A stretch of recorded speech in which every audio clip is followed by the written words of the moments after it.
Welcome back to my channel. চলে এসেছি আজকে আমি আবারও একটা লং ভিডিও নিয়ে। আজকের ভিডিওটা একটু অন্যরকম হতে চলেছি। এর আগে আমি কখনো এরকম ভিডিও করিনি, তোমরা আমার চ্যানেলে দেখতে পাবে না। তো ইয়েস, আজকের ভিডিওটা সামনে যেহেতু পুজো আসছে সেজন্য একটু স্পেশাল হতে চলেছে। আজকে আমি করতে চলেছি হল ভিডিও। প্রথমে সবার কাছে আমি ক্ষমা চাইছি, বিকজ আমার ভিডিও অনেকদিন পরে এসছে এবং তোমরা একটু জানো তো যে একটুখানি আমার দেরি হয় ভিডিওস আনতে, কারণ আমি নতুন কিছু ভাবতে থাকি এবং সবসময় করা পসিবল হয়ে ওঠে না। তো ভালো কিছু পেতে গেলে একটু তো ওয়েট করা মানে চলেই না। তো চলো আজকে আমি সম্পূর্ণ তোমাদের সাথে শেয়ার করবো আমার পুজোর শপিংয়ের হল ভিডিও। আর আজকে আমি সব কটা প্রোডাক্ট আমি কিনেছি অনলাইন থেকে, অনলাইন মেশো অ্যাপ থেকে। তো মেশো হল ভিডিও তোমরা এটা বলতে পারো এই ভিডিওটা। আর এই লুকগুলো আমি অবশ্যই তোমাদের সাথে স্টাইলিং করে দেখাবো। সব কটা আজকে প্রোডাক্ট আমি যেগুলো দেখাবো সব কটাতে আমি স্টাইলিং করবো না, বাট হ্যাঁ পুজোর লুক কিন্তু আসবে আমার চ্যানেলে। তার জন্য তোমাদের কিন্তু আমার চ্যানেলটা এখন গিয়ে সাবস্ক্রাইব করতে হবে। সেগুলো নিয়ে তো তোমাদের সাথে শেয়ার করবো, প্রত্যেকটা স্টাইল করে তোমাদেরকে দেখাবো, পরে দেখাবো। আর এবছর আমি ভেবেছি পুজোতে সব কটাই শাড়ির মোটামুটি লুক রাখবো। তো সেই জন্য সেইগুলোর উপরে কিন্তু আমি তোমাদের সাথে মেকআপ লুকস অবশ্যই পুজোর আগে পোস্ট করবো। তোমরা কিন্তু আমার চ্যানেলটি সাবস্ক্রাইব না করলে এখনই গিয়ে সাবস্ক্রাইব করে নাও, তাহলে কিন্তু তোমরা নতুন ভিডিওগুলো দেখতে পেয়ে যাবে। যে পার্সেলগুলো এসেছে সব কটা তো মানে একসাথে আসেনি, আলাদা আলাদা করে এসেছে। তো কয়েকটা আমি আগে দেখে নিয়েছি, আনপ্যাক করা হয়ে গেছে, তার জন্য সরি। আমি ভেবেছিলাম সব কটাই তোমাদের সামনে আনপ্যাক করবো, আনবক্সিং করবো, বাট কিছু জিনিস আমাকে মানে দেখে নিতে হয়েছে যেহেতু এগুলো আগে এসেছিল। তো কিছু জিনিস এখনও আমি ওপেন করিনি, এগুলো সবে এসেছে। তো এগুলো তোমাদের সাথে অবশ্যই ওপেন করবো এবং বাকি জিনিসগুলোও তোমাদের সাথে শেয়ার করবো যে কী কী নিয়েছি। তো পুরো ভিডিওটা কিন্তু দেখতে থাকো। 5টা 6টা 7টা 8টা, বাবারে আমি আর নিতে পারছি না, 9টা 10টা, আমার হাতে আর আসছে না গাইস। তো আমি এগুলো নিচে রাখছি। 13। তো চলো তোমরা আগে প্রোডাক্টগুলো দেখে নাও কী কী নিয়েছি। এর মধ্যে কিছু শাড়ি আছে, কিছু ব্লাউজ আছে, পুজো স্পেশাল কিছু ব্লাউজ শাড়ি আমি তোমাদের সাথে শেয়ার করবো, আর জুয়েলারিও কিছু পুজো স্পেশাল আছে। তো চলো আগে দেখে নাও।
কি কি এসেছে।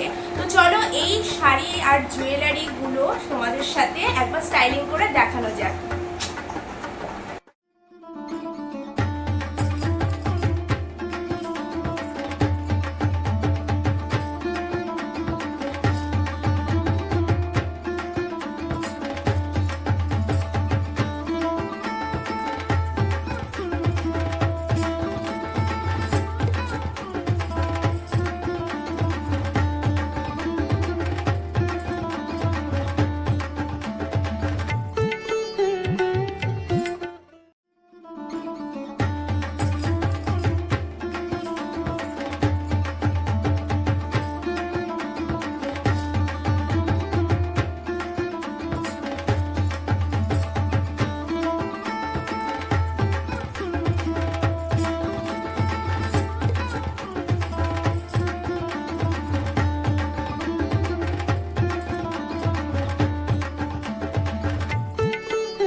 আজকের হল ভিডিওটা তো এই পর্যন্তই ছিল। তোমরা অবশ্যই জানিও কোন লুকটা তোমাদের বেশি ভালো লেগেছে বা কোন শাড়ি বা ড্রেসটা তোমাদের ভালো লেগেছে, অবশ্যই কিন্তু কমেন্ট করে দিও। আর নেক্সট ভিডিওতে আরও হল ভিডিও নিয়ে আসছি। পুজোর লুক অবশ্যই থাকবে আমার চ্যানেলে, শর্টসও থাকবে। তো তোমরা যারা আমার চ্যানেলটা এখনও সাবস্ক্রাইব করোনি প্লিজ আগে গিয়ে সাবস্ক্রাইব করে দিও আর বেল বাটনটা ক্লিক করতে ভুলবে না। দেখা হচ্ছে নেক্সট ভিডিওতে খুব তাড়াতাড়ি। সবাইকে টাটা।